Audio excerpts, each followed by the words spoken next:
Мы получаем информацию все время от России и других стран Совета Европы, и от СМИ, и от правительств, и от неправительственных организаций. Да, это серьезная проблема. Это ясно, что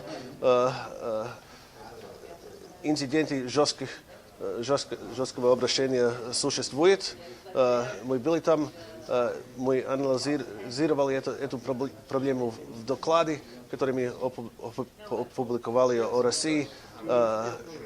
Комитет по предотвращению пыток недавно был в России и опубликовал очень критический доклад, который был опубликован со стороны России. Это хорошая практика опубликовать эти доклады, потому что ясно, что очень много надо сделать. Не только в техническом плане введение камер, видеонаблюдения в СИЗО и в других учреждениях, но образование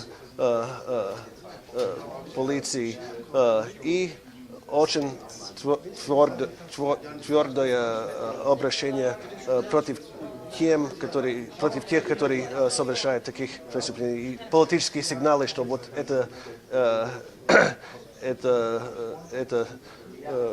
преступление мы будем очень жестко справиться с теми, которые совершают таких преступлений.